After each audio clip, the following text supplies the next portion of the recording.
नमस्कार दोस्तों, पढ़ छत्तीसगढ़ क्लासेस में आप सभी का एक बार फिर से बहुत बहुत स्वागत है। दोस्तों, क्वेश्चन पेपर की जो सीरीज़ चल रही थी उसमें आज हम देखेंगे सीजीपीएससी के द्वारा बॉयलर इंस्पेक्टर का एग्ज़ाम हुआ अभी 4 मई 2025 को। 4 मई 2025 अर्थात 2 दिन पहले ठीक बॉयलर इंस्पेक्टर का एग्ज़ाम हुआ है सीजीपीएससी के द्वारा, जिसमें आपके 50 प्रश्न सामान्य ज्ञान छत्तीसगढ़ के थे। छत्तीसगढ़ का सामान्य ज्ञान पूछा गया था, उसका आज सॉल्यूशन हम आप लोगों के लिए लेकर के आए हैं। ठीक है, तो देखते हैं संभावित उत्तर इस प्रश्न पत्र का क्या होता है। चलिए दोस्तों शुरू करते हैं। पहला प्रश्न है, बस्तर में हुए निम्नलिखित आदिवासी विद्रोह के वर्षानुसार अवरोही क्रम बताइए।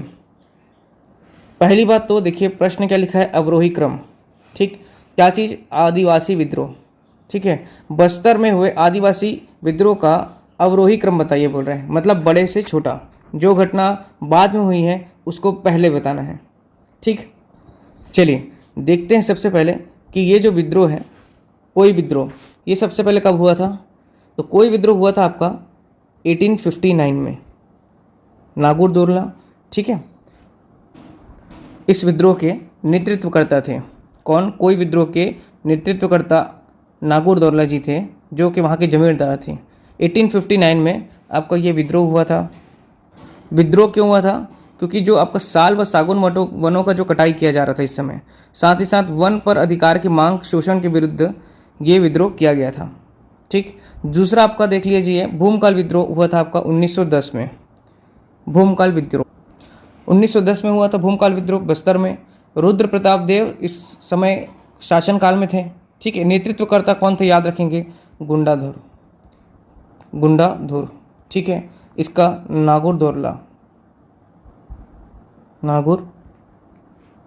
दोरला जनजाति के थे। ठीक है, तीसरा है आपका परलकोट विद्रोह 1825 में हुआ था। नेतृत्वकर्ता कौन थे आपके? गेंद सिंह। ये सब हम छत्तीसगढ़ में देख रहे हैं। अभी छत्तीसगढ़ की निःशुल्क सीरीज चल रही है, आप लोग वहाँ से पूरा छत्तीसगढ़ पढ़ सकते हैं दोस्तों। लेक्चर 1 से पूरा कॉन्सेप्ट के हिसाब से आपको पूरा समझा करके बताया गया है। यदि आपने कभी छत्तीसगढ़ पहले नहीं पढ़ा है तो प्लीज़ उसे पढ़िए, क्योंकि पूरा भूगोल हो चाहे आपका इतिहास हो, समझा करके बताया गया है, मैप के अनुसार बताया गया है, सभी चीज़ों को दिखा करके आपको पूरा समझा करके बताया गया है। रटन पद्धति पर आधारित नहीं है हमारी शिक्षा। हम आपको जितना ज़्यादा हो सकता है चीज़ों को समझा करके, चाहे वो गणित हो चाहे वो साइंस हो, सभी चीज़ों को हम समझा करके आप लोगों के सामने प्रस्तुत कर रहे हैं, ताकि आप लोग उसे लंबे समय तक समझ करके अपने ज्ञान में बैठा सकें। ठीक, तो एक बार ज़रूर से हमारे चैनल के माध्यम से आप पढ़ने का एक बार प्रयास करिए। देखिए अच्छा लगे तो प्लीज़ लोगों को भी शेयर करिए, वीडियो अच्छा लगे तो प्लीज़ दोस्तों लाइक करें। चलिए अगला है भोपालपट्टनम विद्रोह। देखिए भोपालपट्टनम जो विद्रोह हुआ था वह आपका 1795 में हुआ था, पहला चीज़ तो। ठीक है, और इस समय जो है आपका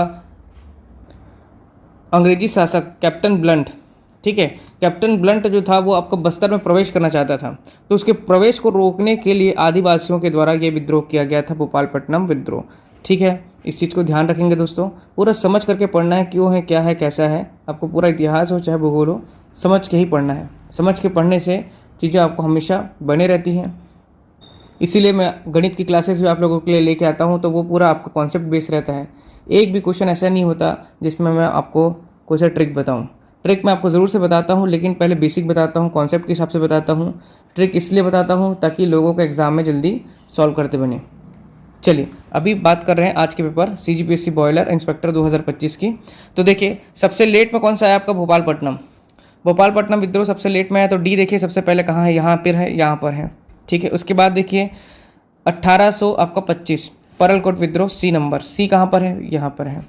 भूमकाल विद्रोह आपका 1910, भूमकाल विद्रोह 1910 बी नंबर, यहाँ पर है आपका 1910। और कोई विद्रोह 1859 में हुआ था, इसलिए सेकंड नंबर पर है 1859 नागौर दोरला। तो इसलिए इसका उत्तर क्या हो जाएगा आप लोगों का दोस्तों? B, option B. ठीक है, चलिए नेक्स्ट क्वेश्चन देखते हैं। राज्य के फाइलेरिया संवेदनशील जिले में, फाइलेरिया जानते हैं आप सभी, क्यूलेक्स मच्छर के काटने से फाइलेरिया रोग होता है, जिसे हाथी पाँव भी कहते हैं, जिसमें लोगों का पाँव सूज जाता है, एकदम से पाँव बहुत ज़्यादा हाथी जैसे पाँव हो जाता है, इसलिए उसको हाथी पाँव भी कहते हैं। फाइलेरिया इस रोग का नाम है। मच्छर क्यूलेक्स मच्छर के काटने से होता है, इस चीज़ को ध्यान रखेंगे, ठीक है। तो प्रश्न में क्या किया है कि राज्य के फाइलेरिया संवेदनशील जिले में निम्न में से कौन सा जिला सम्मिलित नहीं है। नहीं है, इस चीज़ को ध्यान में रखना है दोस्तों, इसलिए इसका उत्तर क्या हो जाएगा, उपरोक्त में से कोई नहीं, ठीक है। क्योंकि छत्तीसगढ़ राज्य में तीनों जगह, रायगढ़, राजनांदगांव, बस्तर, बिलासपुर, सभी जगह ये रोग आपका फैला हुआ है, इसलिए उत्तर क्या हो जाएगा आपका दोस्तों, उपरोक्त में से कोई नहीं। क्योंकि कौन सा जिला इसमें सम्मिलित नहीं है, ये प्रश्न किया है, और सभी जिले इसमें से सम्मिलित हैं, इसलिए उत्तर आ जाएगा आपका ऑप्शन डी। चलिए नेक्स्ट क्वेश्चन देखते हैं। प्रत्येक 5 वर्ष की समाप्ति पर पंचायतों को वित्तीय स्थिति के पुनर्अवलोकन के लिए वित्त आयोग का गठन किसके द्वारा किया जाता है, तो आप सभी जानते हैं राज्यपाल के द्वारा किया जाता है। और राज्यपाल कौन से, आपका पंचायती राज के किस अनुच्छेद के तहत, तो आपको ध्यान रखना है दोस्तों 243 आई, वित्त आई, ठीक है।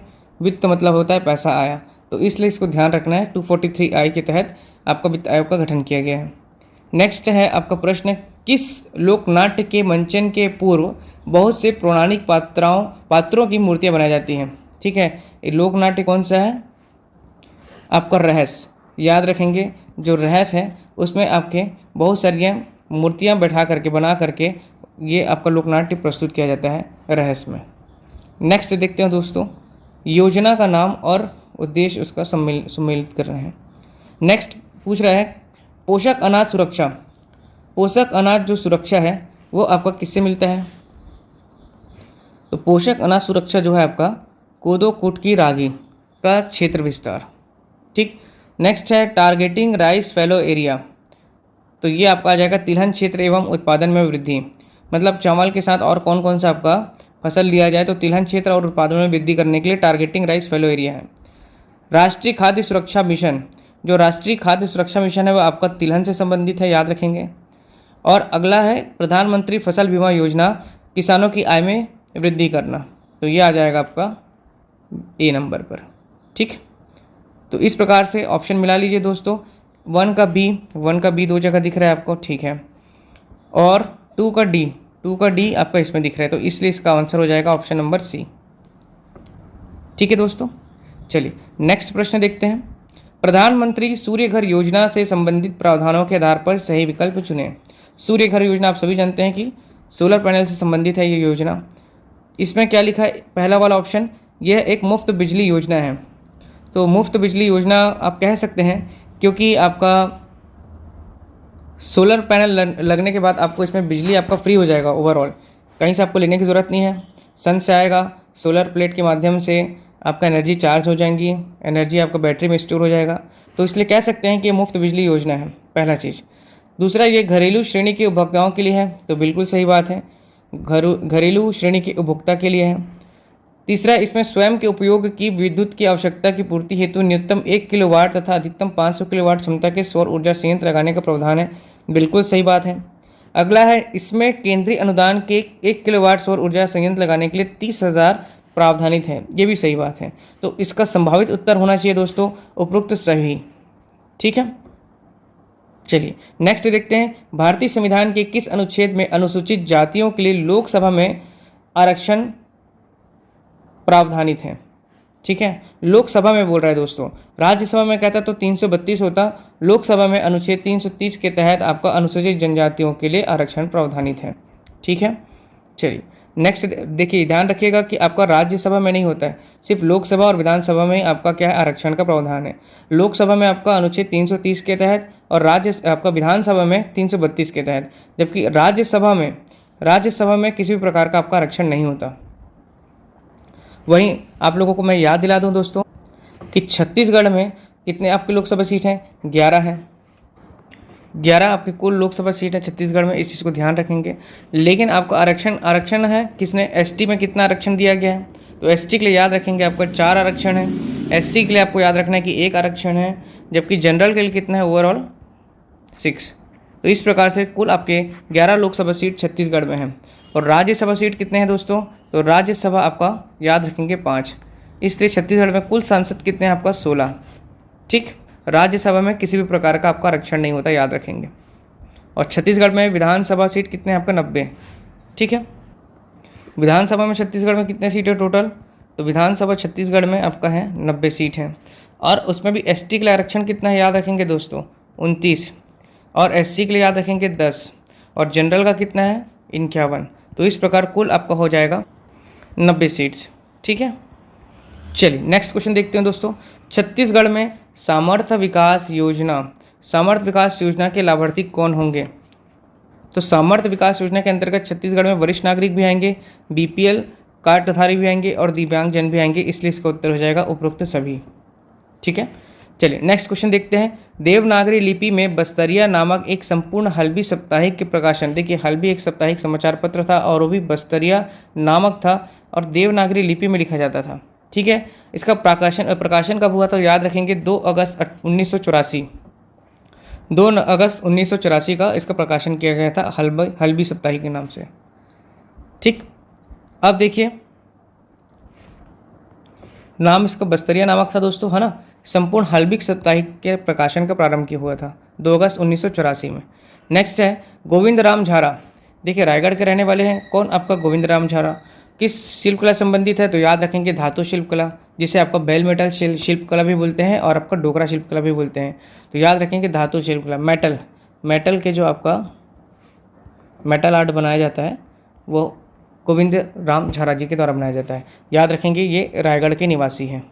ठीक है, चलिए नेक्स्ट क्वेश्चन देखते हैं। छत्तीसगढ़ के मुंडा भाषा परिवार में निम्नलिखित में कौन सी जनजाति नहीं है। तो देखिए कोरवा जनजाति बिल्कुल है, नागेशिया बिल्कुल है और मांझी भी है, तीनों हैं, इसलिए उसका उत्तर क्या हो जाएगा आपका याद रखेंगे उराव जो है आपका याद रखेंगे द्रविड़। ठीक है, द्रविड़ भाषा परिवार से हैं। छत्तीसगढ़ में जनजातियों को, है ना, 3 भाषा परिवार में बांटा गया है। एक तो हो गया आर्य, दूसरा हो गया आपका मुंडा और तीसरा हो गया आपका द्रविड़। ठीक, तो आपका जो उराव है वो आपका द्रविड़ भाषा के अंतर्गत आता है। ठीक है, चलिए मुख्यमंत्री अन्न कोष योजना के संबंध में निम्नलिखित में से कौन सा कथन सही नहीं है। अन्न कोष योजना के संबंध में सही नहीं बोल रहा है। देखिए ये योजना विशेष पिछड़ी जनजाति पहाड़ी कोरवा समुदाय की गर्भवती एवं शिशुवती महिलाओं को दिया जाता है, सही बात है। मातृ मृत्यु दर और शिशु मृत्यु दर को कम करने में मदद मिलेगी, बिल्कुल मिलेगी। तीसरा, ये योजना हितग्राहियों को अतिरिक्त पोषण आहार प्रदान करने के लिए है, तो ये भी बात सही है। चौथा, ये योजना राज्य के सभी वर्ग के लिए है। देखिए राज्य के सभी वर्ग के लिए तो ये नहीं है, पहली चीज़ तो ये विशेष पिछड़ी जनजाति जो पहाड़ी कोरवा समुदाय और गर्भवती शिशु महिलाओं के लिए है। दूसरा ऑप्शन भी सही है कि मातृ मृत्यु दर और शिशु मृत्यु दर कम होगा इससे। तीसरा है हितग्राहियों को अतिरिक्त पोषण आहार प्रदान मिलेगा, बिल्कुल सही बात है। चौथा इसमें गलत है, ऑप्शन आएगा आपका ए, बी और सी। तो ए, बी और सी इसका सही है, लेकिन इसमें बोल रहा है क्या आपका कि सही नहीं है पूछ रहा है, तो इसलिए ये क्वेश्चन संभवतः विलोपित हो सकता है दोस्तों। आप लोग एक बार रीचेक कर लेंगे इसको। ठीक है, चलिए नेक्स्ट क्वेश्चन देखते हैं। परब नृत्य जो है आपका ध्रुव जनजाति के द्वारा किया जाता है। ठीक, नेक्स्ट है छत्तीसगढ़ में प्रधानमंत्री आवास योजना शहरी के घटक क्या है। तो याद रखना मोर जमीन मोर मकान सही है, मोर मकान मोर चिन्हारी ये भी सही है, मोर मकान मोर आस ये भी सही है, इसलिए इसका उत्तर हो जाएगा आपका उपरोक्त सभी। इंपॉर्टेंट क्वेश्चन है, याद रखेंगे दोस्तों। प्रधानमंत्री आवास योजना शहरी के घटक थे मोर जमीन मोर मकान मोर चिन्हारी मोर मकान मोर आस। नेक्स्ट है भारत सरकार की योजना एकीकृत अधोसंरचना IIDC, है ना, विकास केंद्र के तहत किस स्थान पर एकीकृत अधोसंरचना विकास प्रस्तावित है। तो याद रखेंगे सरायपाली महुआपाली इसका उत्तर होगा। ठीक, नेक्स्ट देखेंगे दोस्तों अनुसूचित जाति विकास प्राधिकरण के गठन में, मतलब कि आपका हो गया SC विकास प्राधिकरण के गठन में कौन सा आपका जिला सम्मिलित नहीं है बोल रहा है। तो रायपुर तो है, आपका धमतरी भी है, बालोद भी है, दुर्ग इसका आंसर होगा। दुर्ग में आपका अनुसूचित जाति विकास प्राधिकरण सम्मिलित नहीं है। ठीक है, नेक्स्ट है निम्नलिखित में से किस कोयला क्षेत्र में डोमनारा और बरोद की खदानें स्थित हैं। तो देखिए दोस्तों सबसे पहले तो चीज़ कि रमकोला जो कोल माइन्स है ये कहाँ पर है। तो जो रमकोला कोल माइन्स है वो याद रखेंगे आपका, ये आपका तातापानी जो रमकोला है, तातापानी रमकोला क्षेत्र जो है आपका, ये आपको बलरामपुर जिले में आता है। ठीक है,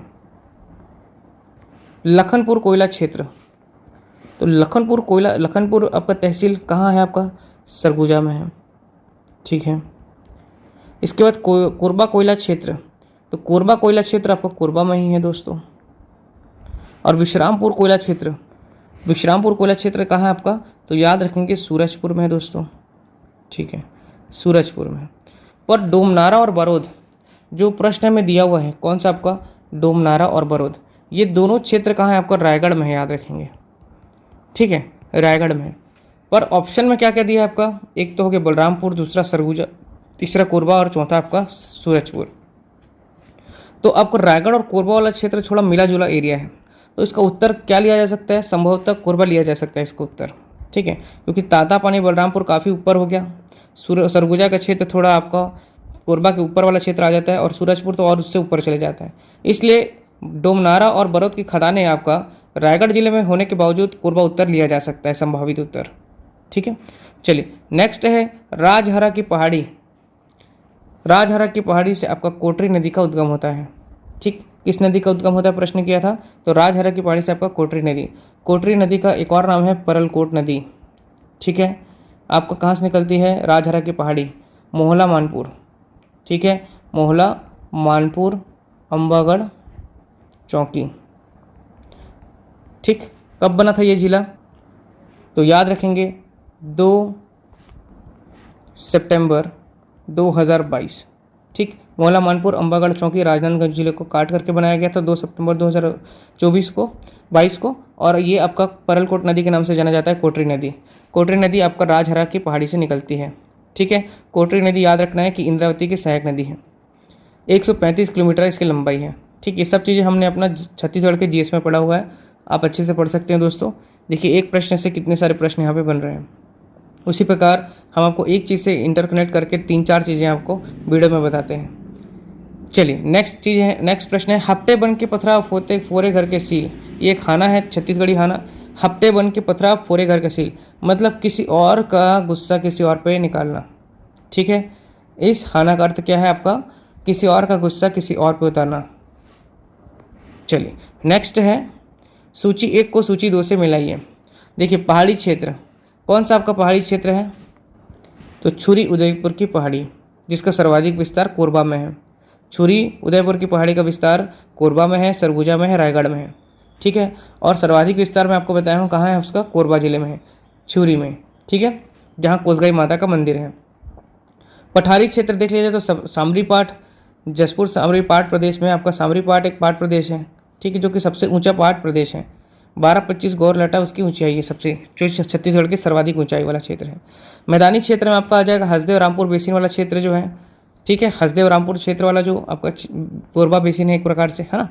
और पाट प्रदेश में देख लिया जाए तो आपका ये सामरी पाट, सॉरी माफ़ करिए, ये जो आपका पठार नहीं आएगा, ये आपका ये क्षेत्र हो जाएगा पाट प्रदेश, सामरी पाट प्रदेश।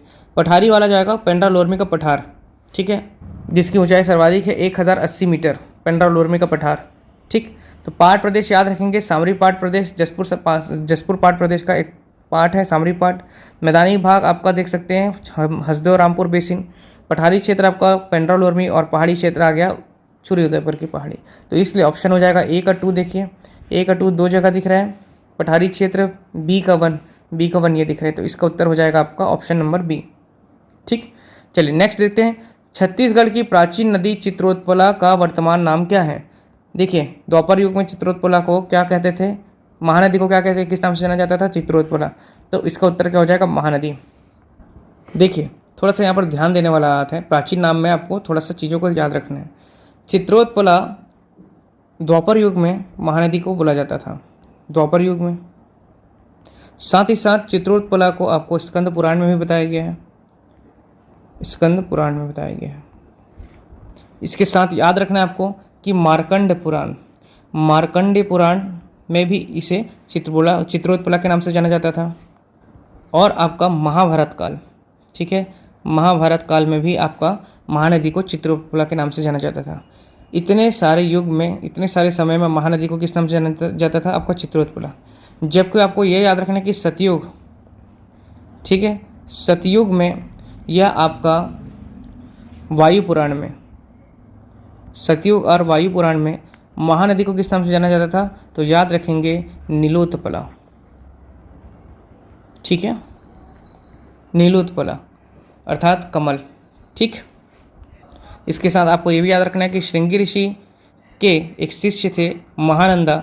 महानंदा के नाम पर भी महानदी को नाम पड़ा था महानंदा। ठीक है, इसको भी ध्यान रखिएगा दोस्तों। कनक नंदिनी भी कहा गया है इसे। ठीक है, कनक नंदिनी भी कहा गया है। इतने सारे नाम हैं आपके किसके, महानदी के। महानदी कहाँ से निकलती है दोस्तों, तो सिहावा पर्वत से निकलती है, धमतरी के सिहावत पर्वत से। कुल इसकी लंबाई 858 किलोमीटर है दोस्तों। ठीक है, छत्तीसगढ़ में इसका प्रवाह आपका देखने को मिलेगा 286 किलोमीटर। सर्वाधिक इसकी जो सहायक नदी सबसे लंबी वो है आपका शिवनाथ नदी। गढ़चिरौली महाराष्ट्र से निकलती है, या आपका ऑप्शन के अनुसार राजनांदगांव जिले के पानापरस की पहाड़ी से भी निकलती है। ठीक, उसको आपको ऑप्शन के हिसाब से लगाना है शिवनाथ के लिए। 290 किलोमीटर इसकी सर्वाधिक लंबाई है, जो छत्तीसगढ़ में आने वाली सबसे लंबी नदी है शिवनाथ। ठीक है, चलिए नदी वाला सेक्शन में आप नदियाँ पढ़ सकते हैं। प्लेलिस्ट सबका बना हुआ है छत्तीसगढ़ का, संपूर्ण छत्तीसगढ़। आप वहाँ से पूरा छत्तीसगढ़ लेक्चर 1 से आप अपनी तैयारी कर सकते हैं छत्तीसगढ़ के लिए। हमारे चैनल को सब्सक्राइब कीजिए और प्लेलिस्ट में जा कर के सभी विषयों को निःशुल्क पढ़िए। सभी को बहुत गहराई में जा करके समझाया गया दोस्तों। प्रीवियस ईयर के क्वेश्चंस कराए गए हैं, क्वेश्चन पेपर्स के अलग से प्लेलिस्ट बने हैं, मैथ्स का पूरा कॉन्सेप्ट के हिसाब से बताया जा रहा है, ताकि आपका पूरा तैयारी हमारे चैनल के माध्यम से हो जाए। आपको कहीं भी किसी भी प्रकार के महंगी कोचिंग जाने की ज़रूरत ना पड़े। कभी भी आप चाहें तो हमारे वीडियो ओपन करिए, रिवीजन कर सकते हैं, एक्सेस कर सकते हैं, दोबारा बार बार अपने नोट्स बना करके उसको पढ़ सकते हैं। ठीक है, तो एक प्रकार से निःशुल्क शिक्षा आपको दिया जा रहा है। प्लीज़ उसका लाभ उठाइए दोस्तों, और अधिक से अधिक लोगों तक हमारा वीडियो शेयर करिए, ताकि जो लोग महंगे कोचिंग नहीं जा सकते वह भी इस वीडियो का, इस माध्यम का, प्लेटफॉर्म का आप फ़ायदा उठाइए। ठीक है, चलिए नेक्स्ट है, इन निम्नलिखित में से कौन सी इंद्रावती नदी की सहायक नदी नहीं है, पूछ रहे हैं। देखिए इंद्रावती नदी जो है इसका उद्गम कहाँ से होता है, तो याद रखें कि उड़ीसा के कालाहांडी से होता है, उड़ीसा।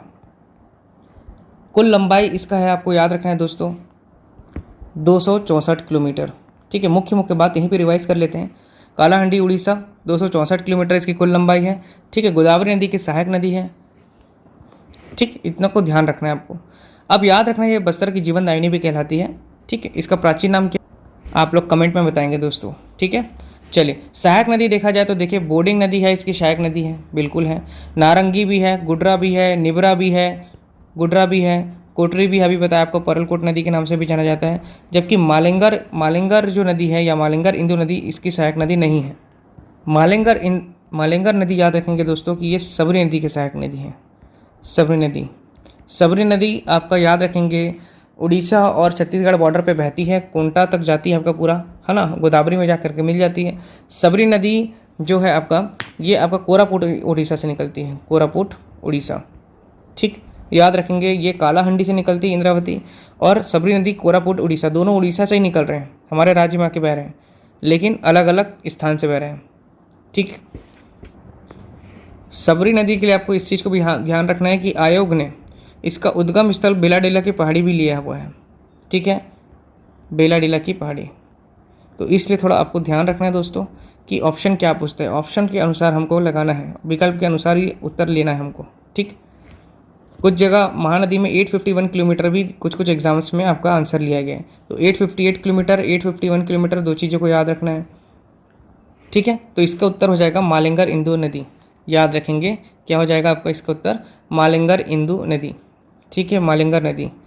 नेक्स्ट है दोस्तों, राष्ट्रीय नमूना सर्वेक्षण कार्यालय NSSO की PLFS रिपोर्ट के अनुसार छत्तीसगढ़ देश के सबसे कम बेरोजगारी दर वाले राज्यों में कौन से स्थान है।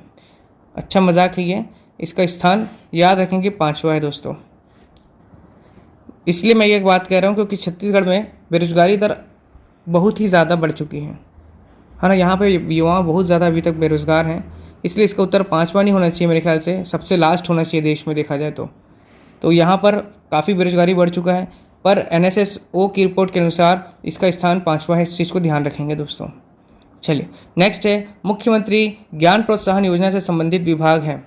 ज्ञान प्रोत्साहन योजना संबंधित विभाग है आपका स्कूल शिक्षा।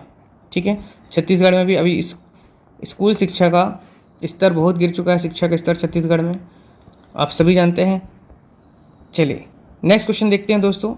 छत्तीसगढ़ जीएसडीपी में स्थिर मूल्यों पर वित्तीय वर्ष 2024-25 के अनुसार प्रतिशत के रूप में क्षेत्रवान योगदान का घटता क्रम बताइए। घटता क्रम पूछ रहे, याद रखेंगे दोस्तों घटता क्रम। तो सर्वाधिक याद रखेंगे आपका किसका है, उद्योग का है। ठीक है, सर्वाधिक उद्योग का है, दूसरा सेवा और तीसरा आपका कृषि का, इसलिए ऑप्शन बी इसका उत्तर हो जाएगा। उद्योग, फिर सेवा, फिर कृषि, इस तरह घट रहा है कृषि का भी। ठीक है, नेक्स्ट देखते हैं छत्तीसगढ़ के किस जिले में प्लास्टिक पार्क। तो याद रखेंगे प्लास्टिक पार्क बनाया जा रहा है रायपुर में, रायपुर के खरोरा में बनाया जा रहा है आपका प्लास्टिक पार्क। ठीक है, यहाँ पर याद रखेंगे दोस्तों, यहाँ पर एक बटालियन है केंद्र का, खरोरा में याद रखेंगे। ठीक है, आर्म फोर्स का आपका एक बटालियन है खरोरा में, रायपुर में। चलिए, कांचा मा गुदगुद पाका मा ठाठ, मतलब कच्चे में आपका गुदगुद रहता है, मुलायम रहता है, और पकने पे ठाठ हो जाता है। तो मटका, कपास, केला, रोटी। देखिए केला तो पहला चीज़ तो देख लीजिए कि कच्चे में क्या रहता है, बहुत टाइट रहता है, बल्कि पकने में क्या हो जाता है, मुलायम हो जाता है एक प्रकार से, तो ये उसका उत्तर नहीं होगा। रोटी देख लीजिए दोस्तों कि इसको पहले आटा मारते हैं तो ये मुलायम रहता है, पकने पर क्या एकदम टाइट हो जाता है, नहीं होता है दोस्तों। लेकिन मटकी को ध्यान देंगे, मटकी क्या है, मट्टी जो रहता है वो मुलायम रहता है, लेकिन वो आपका पकाने पर या पकने पर, सूखने पर क्या हो जाएगा, टाइट हो जाता है, इसलिए इसका उत्तर मटकी होना चाहिए। ठीक, चलिए नेक्स्ट ऑप्शन देखते हैं दोस्तों।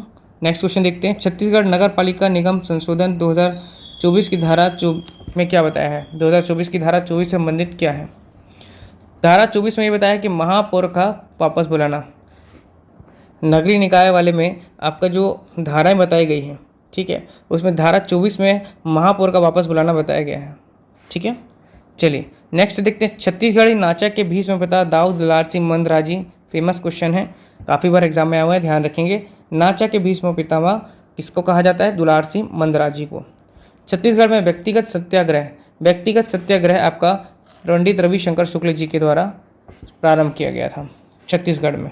ठीक है, ठीक है, व्यक्तिगत सत्याग्रह। भारत में व्यक्तिगत सत्याग्रह की शुरुआत किसने किया था, तो याद रखेंगे आचार्य विनोबा भावे।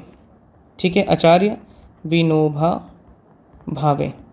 ठीक है, इन्हीं के द्वारा भारत में 1940 में आपका व्यक्तिगत सत्याग्रह शुरुआत किया गया था। महात्मा गांधी के द्वारा इनको चुना गया था और इन्हीं के नेतृत्व में आपका व्यक्तिगत सत्याग्रह की शुरुआत हुई थी।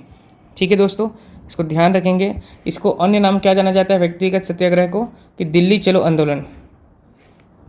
ठीक है, इसको क्या कहा जाता है, दिल्ली चलो आंदोलन। अभी जल्द ही आप लोगों के लिए भारत के इतिहास की भी लेक्चर शुरू होने वाली है दोस्तों। भारत ही की इतिहास की नहीं, भारत के भूगोल, भारत का संविधान, भारत की अर्थव्यवस्था और विज्ञान की क्लासेस भी जल्द से जल्द हमारे इस चैनल पर शुरू होने वाली हैं। यदि आपने चैनल को सब्सक्राइब नहीं किया तो प्लीज़ चैनल को सब्सक्राइब कर लीजिए, ताकि आप लोगों को अन्य सब्जेक्ट की भी निःशुल्क शिक्षा प्राप्त हो सके। चलिए नेक्स्ट क्वेश्चन देखते हैं। सोमेश्वर देव प्रथम, छिंदक नागवंशी सोमेश्वर देव प्रथम से संबंधित शिलाकेल कुरुशपाल अभिलेख। सोमेश्वर देव प्रथम को जाजाल देव प्रथम ने हराया था, पहला चीज़। और सोमेश्वर देव प्रथम ये छिंदक नागवंशी शासक हैं, इन्होंने मधुरांतक देव जो कुछ आपके छिंदक नागवंश के शासक थे सोमेश्वर देव से पहले, इनके पिता, उनका हत्या किया था किसने, आपका सोमेश्वर देव प्रथम ने। किसका, मधुरांतक देव का।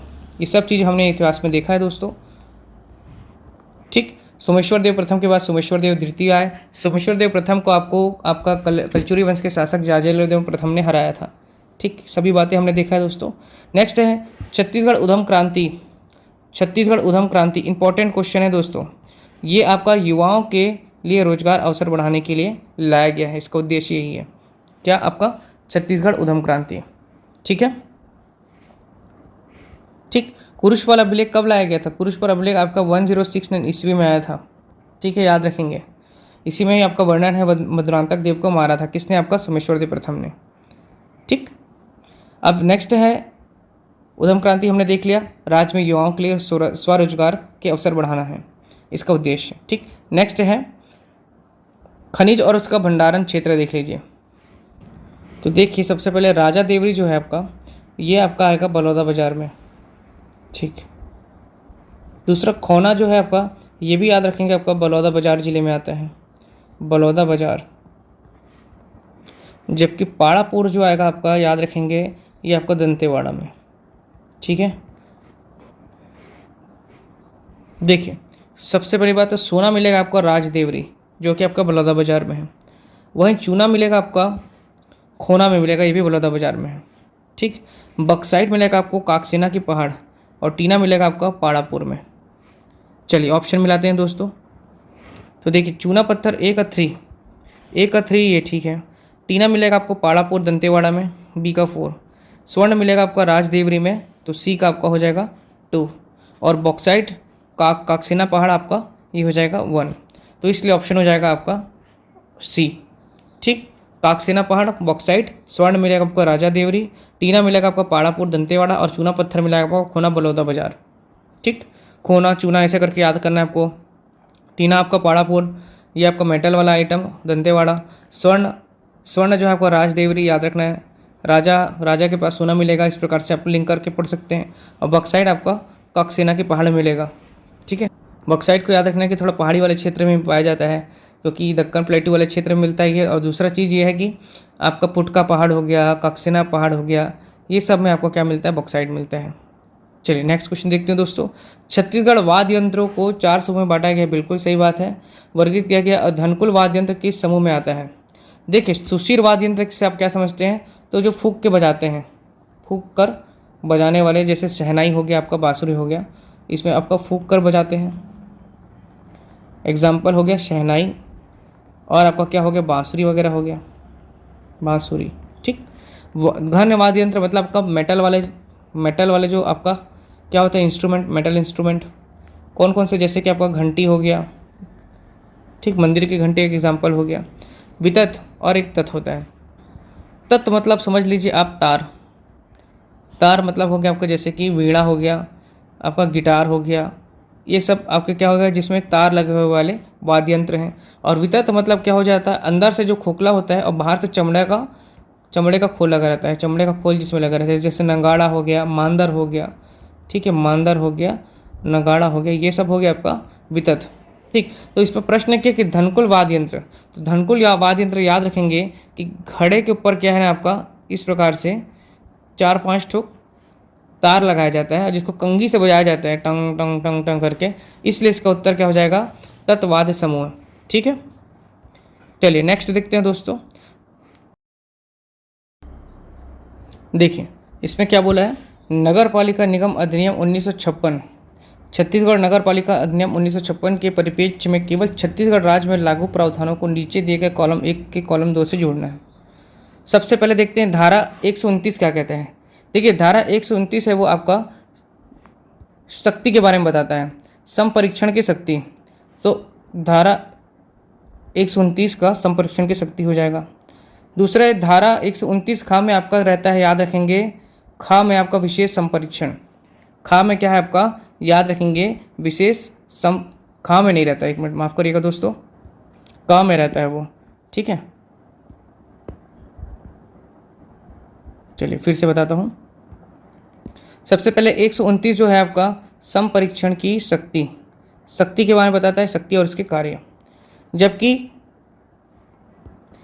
130 का में बता रहा है इसका विशेष कार्य संपरीक्षण। विशेष संपरीक्षण रहेगा आपका कौन सा, 130 का में। ठीक, इसके बाद देखिए 129 खा में क्या बताया है, आपका नगर पालिकाओं का हिसाब का आपका अंकेक्षण करना। और 130 खा में बताया गया आपको दोस्तों आंतरिक संरक्षण। ठीक, इस चीज़ को याद रखेंगे। तो इसके हिसाब से हो जाएगा 1 का 3, 2 का 4, 2 का आपका हो जाएगा 4, 130 का विशेष संरक्षण सेकंड, और धारा 130 का आपका आंतरिक संरक्षण। ठीक, तो आंसर हो जाएगा ऑप्शन सी। नेक्स्ट देखते हैं दोस्तों, सूची 1 को सूची 2 से फिर से मिलाइए, नीचे दिए गए कूटों को प्रयोग करके सही। अब देखिए राज्य अलंकरण पुरस्कार दिया गया है और व्यक्ति के नाम दिए गए हैं। तो सबसे पहले तो देख लीजिए आप, देखिए चंदूलाल चंद्राकर स्मृति पुरस्कार दिया गया आपका भोला राम सिन्हा को। ठीक है, चंदूलाल चंद्राकर किसको दिया गया है, आपका भोला राम सिन्हा को दिया गया है। ठीक, इसके बाद लाला जगदलपुरी, तो लाला याद रखेंगे, लाला लिखा हुआ है, लाला जगदलपुरी साहित्य पुरस्कार, तो लाल को याद रखेंगे, लाला से आपका हो जाएगा लाल, तो हो जाएगा बी का आपका 4। एक आपका 3 हो जाएगा। ठीक, इसके बाद छत्तीसगढ़ अप्रवासी भारतीय सम्मान दिया गया है। अप्रवासी, आ से आनंद, आ से अप्रवासी, ऐसे याद कर सकते हैं आप। ठीक है, उसके बाद शहीद वीर नारायण सिंह पुरस्कार बुटलू राम, तो बुटलू राम को दे दिया गया है आपका, याद रखेंगे, शहीद वीर नारायण सिंह सम्मान। ठीक, ओके, तो इस प्रकार से याद रखना है। ए का 3 कौन सा है, देखिए दोस्तों, ए का 3, बी का 4 लाला जगदरपुरी, लाल यादव। अप्रवासी भारतीय सम्मान आपका कौन हो गया, श्री आनंद कुमार पांडे जी, आनंद अप्रवासी, और शहीद हुए बुटलू राम। ठीक है, तो इस प्रकार से आपको याद रखना है कोडिंग करके थोड़ा सा। ठीक, तो आपका आंसर हो जाएगा ऑप्शन नंबर सी। नेक्स्ट, सन 1905 में छत्तीसगढ़ का कौन सा जिला पृथक होकर के अन्य प्रांत में शामिल हो गया। 1905 में, देखिए 1905 में भाषाओं के आधार पर राज्यों का पुनर्गठन हुआ था दोस्तों, जिसमें आपके छत्तीसगढ़ के जो आपके संबलपुर जो आपका जिला था और 5 रियासत पटना, सोनपुर, रायखोल, बामरा और कालाहांडी, इसको आपको उड़ीसा, बंगाल प्रांत के उड़ीसा क्षेत्र में मिला दिया गया था संबलपुर सहित। और आपका छोटा नागपुर के पठार के 5 रियासत चांग, बहार, कोरिया, उदयपुर, जशपुर, सरगुजा को आपको छत्तीसगढ़ में मिला लिया गया था। ठीक, तो इस समय क्या हुआ, आपका संबलपुर को याद रखना है कि आपका छत्तीसगढ़ से जिला को पृथक कर दिया गया था, दूसरे प्रांत में शामिल किया गया 1905 में। ठीक, नेक्स्ट है दोस्तों, अकादशी और अनचिन्हार, अकादशी और अनचिन्हार किताब के लेखक कौन है। अकादशी और अनचिन्हार के लेखक हैं, याद रखेंगे आप, विनय कुमार पाठक। ठीक, आप सभी इसकी किताब पढ़ते होंगे इनके, तो डॉक्टर विनय कुमार पाठक जी ने अकादशी और अनचिन्हार किताब लिखा है। ठीक, नेक्स्ट है, प्रसिद्ध पर्यटन स्थल पाली के शिव मंदिर का निर्माण किसके द्वारा कराया गया था। देखिए पाली, उस समय पाली वाला जो क्षेत्र है वह आपके बाण वंश के अधीन आता था, याद रखेंगे, बाणवंशी क्षेत्र था ये पहला चीज़ तो। और बाणवंश की कौन सा शासक आपका इसका मंदिर का निर्माण करवाया था, तो विक्रमादित्य के द्वारा पाली के शिव मंदिर का निर्माण कराया गया था। ठीक है दोस्तों, याद रखेंगे। पाली का प्राचीन नाम को भी याद रखेंगे, आपका क्या है, झांझनगर। ठीक है, रतनपुर के बाद आप आगे बढ़ेंगे कोरबा रोड में तो आपका पाली स्थल पड़ता है। बाणवंशी शासक थे यहाँ पर। बाणवंशी शासकों को किसने हराया था, आप कमेंट में बताएंगे। बाणवंश शासक को किसने हरा करके अपना शासन स्थापित किया, आप लोग कमेंट में बताएंगे दोस्तों, यदि आप लोग को जानकारी होगा तो। ठीक है, नेक्स्ट देखते हैं बीसू क्या है। देखिए बीसू क्या है, ऑप्शन डी। ठीक, ऐसे प्रश्नों में ध्यान रखेंगे, गोत्र भी है और ग्रीष्म शिकार भी है। बीसू एक प्रकार का ग्रीष्म शिकार भी है और गोत्र भी है, याद रखेंगे, इसलिए ऑप्शन आपका डी सही होगा। पंचायतों द्वारा व्यक्तिक्रम शक्तियों का दुरुपयोग आदि उन पर विघटित करने का अधिकार किसका है, तो याद रखेंगे राज्य सरकार या विहित प्राधिकारी का है। पंचायतों द्वारा व्यक्तिक्रम शक्तियों का दुरुपयोग यदि कोई करता है तो उसे विघटित करने का अधिकार किसके पास है, राज्य सरकार या उस समय तत्कालीन जो आपका विहित प्राधिकारी होता है वह ये कार्य करता है। ठीक, तो ऑप्शन डी इसका आंसर होगा। मेजर पी वॉस एगन्यो छत्तीसगढ़ पर लिखित पुस्तक छत्तीसगढ़ी सूबा प्रांत या प्रांत पर प्रतिवेदन किस वर्ष में प्रस्तुत की गई थी। देखिए 1818 में ब्रिटिश अधीक्षक की नियुक्ति की गई थी छत्तीसगढ़ में, और सबसे पहले आया था कैप्टन एडमंड। ठीक है, कैप्टन एडमंड आया था, आपका कब से कब तक था, 1818 से 1818 तक था। उसके बाद आपका एगन्यू आया। ठीक है, तो एगन्यू का कार्यकाल था 1818 से 1825 तक। तो 1818 से 1825 तक एगन्यू के द्वारा ही प्रकाशित किया होगा। तो 1818 में तो आके प्रकाशित नहीं कर देगा तुरंत, इससे संभावित इसका उत्तर 1820 में होना चाहिए दोस्तों। ठीक, तो एगन्यू इसका आंसर है, 1820 इसका आंसर है। एगन्यू ने राजधानी परिवर्तन किया था, रतनपुर से याद रखेंगे रायपुर को राजधानी बताया था किसने, आपका एगन्यू ने बनाया था। ठीक, चलिए नेक्स्ट देखते हैं मत्कू द्वीप। ठीक, मत्कू द्वीप याद रखेंगे ईसाई धर्म से संबंधित द्वीप है ये, यहाँ पे ईसाई धर्मियों का आपका मेला लगता है यहाँ पर, याद रखेंगे। और जो मत्कू द्वीप है वो आपका शिवनाथ नदी के तट पर है, याद रखेंगे, शिवनाथ नदी। और किस जिले में आता है मत्कू द्वीप, तो याद रखेंगे मुंगेली जिला में आता है। ठीक है, मुंगेली जिला में मत्कू द्वीप आता है। तो मत्कू द्वीप को इतिहास एवं पुरातत्व के प्रकाशन में लाने का श्रेय किसको जाता है, तो याद रखेंगे ऑप्शन ए के वर्मा, ऑप्शन ए के शर्मा जी ने क्या किया था, आपका मत्कू द्वीप को प्रकाशित किया था। मतलब वहाँ की जो आपके पुरातात्विक चीज़ें हैं या उसका इतिहास को उजागर किसने किया, आपका डॉक्टर ए के शर्मा जी ने किया था। प्रश्न करता है मत्कु द्वीप किस जिले में आता है, तो याद रखेंगे मुंगेली जिला में आता है। किस नदी के तट पर है, तो याद रखेंगे शिवनाथ नदी के तट पर है। मत्कु द्वीप के पास में ही आपका ताला गांव है। ताला गांव जो है आपका सर्वाधिक प्राचीन क्षेत्र मंदिर है, वहाँ पर आपका छत्तीसगढ़ का देवरानी जेठानी मंदिर, जहाँ पर आपका सरबपुरी वंशों के द्वारा वो मंदिर को स्थापित किया गया था। दूसरी बात, ताला गांव किस नदी के तट पर है पूछता है, तो याद रखेंगे वह है आपको मन्यारी नदी के तट पर।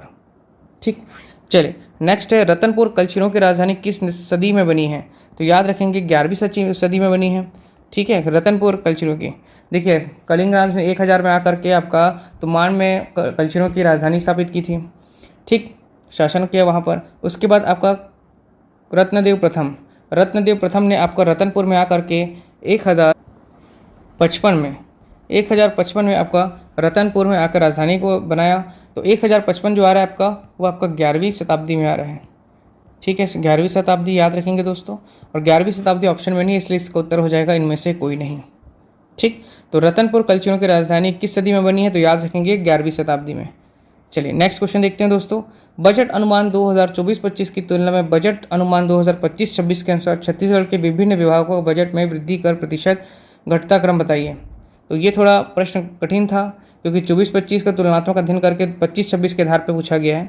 तो इसका उत्तर हो जाएगा ऑप्शन ए, वाणिज्य एवं उद्योग विभाग, फिर खेल युवा को दिया गया था कल्याण विभाग को, फिर खाद्य एवं नागरिक आपूर्ति, फिर महिला एवं बाल विकास। तो इसका ऑप्शन ए हो जाएगा दोस्तों।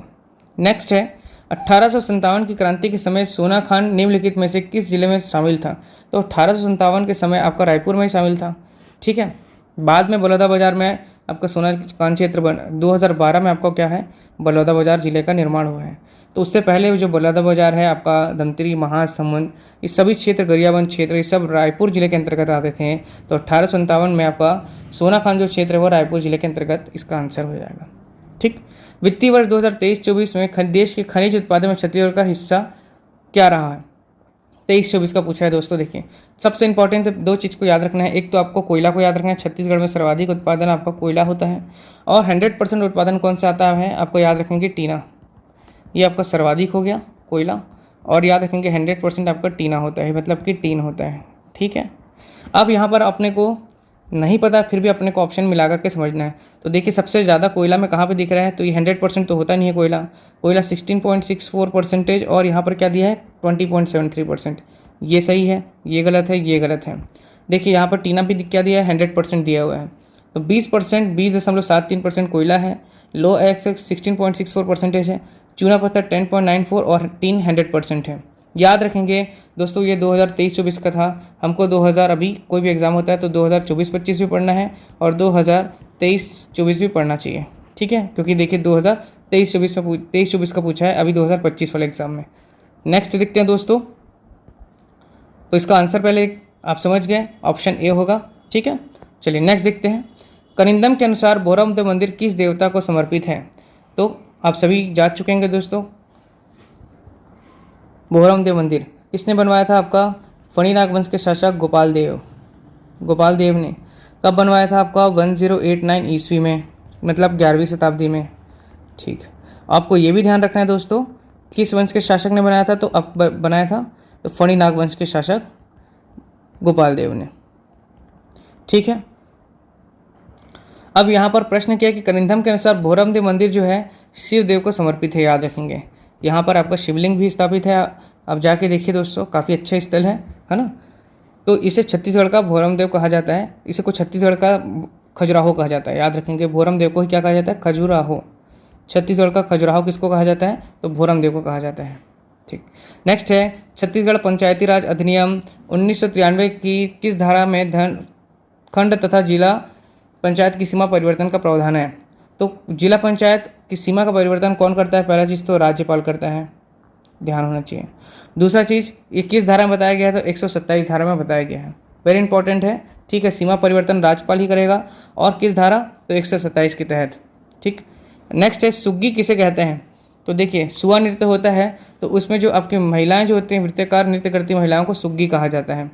ठीक है, नेक्स्ट है, ठीक है दोस्तों, ये आपके हो गए कुल 50 प्रश्न हो गए, है ना। उम्मीद करता हूँ आप लोगों को क्लास अच्छा लगा होगा, ये वीडियो पसंद आया होगा। यदि वीडियो पसंद आए तो प्लीज़ दोस्तों वीडियो को लाइक करें, चैनल को शेयर करें, वीडियो को शेयर करें, अधिक से अधिक लोगों तक हमारा चैनल को पहुंचाइए ताकि हम आप लोगों के लिए और अच्छे से अधिक से अधिक जानकारी लेकर के आएँ और अच्छे से हम आपको पढ़ाएं। आप लोग भी अच्छे से मेहनत करिए दोस्तों, नोट्स बना के पढ़िए हमारे जो भी वीडियोस हैं उसको, और अधिक से अधिक बार आप रिवीजन करिए। साथ ही साथ यदि कोई परेशानी होती है तो आप कमेंट में कर सकते हैं दोस्तों, और यदि कोई दिक्कत होता है तो वीडियो को फिर से एक बार देखिए ताकि आपको कोई डाउट ना रहे दोस्तों। कोई परेशानी रहे तो आप मैसेज कर सकते हैं, कमेंट कर सकते हैं दोस्तों। और प्लीज़ लेक्चर 1 से किसी भी अगर आप पढ़ रहे हैं हमारे चैनल के माध्यम से, हमारे प्लेलिस्ट के माध्यम से, तो आप लेक्चर 1 से पढ़िए। लेक्चर 1 से पढ़ने से फ़ायदा ये है दोस्तों कि आपका कॉन्सेप्ट पूरा क्लियर होते चलेगा, क्योंकि सभी वीडियो एक दूसरे से क्या है, कनेक्टेड है। यदि पीछे का आप नहीं पढ़े, आगे आगे का पढ़े, तो आपको चीज़ें समझ में नहीं आएंगी। चाहे वो गणित की क्लास के लिए मैं बोलूँ, चाहे आपका इतिहास के लिए बोलूँ, या मैं आपका छत्तीसगढ़ की बात करूँ, या मैं आपका विज्ञान की बात करूँ, सभी एक दूसरे से क्या है, कनेक्टेड हैं। जब तक आपका बेस स्ट्रॉन्ग नहीं होगा, जब तक आपका नींव स्ट्रॉन्ग नहीं होगा, आप कहीं ना कहीं गलत कर जाएंगे परीक्षा में। इसलिए बेसिक से पढ़िए, चाहे गणित हो, चाहे विज्ञान, चाहे आपका छत्तीसगढ़। ठीक है, मिलते हैं दोस्तों नेक्स्ट वीडियो में। बने रहिए, पढ़ते रहिए अच्छे से, और चैनल को सब्सक्राइब करना ना भूलें दोस्तों, क्योंकि और भी आप लोगों के लिए जीएस की क्लासेस अपलोड जल्द से जल्द होंगी। तो यहीं पे वीडियो समाप्त करता हूँ, मिलते हैं नए वीडियो में। धन्यवाद।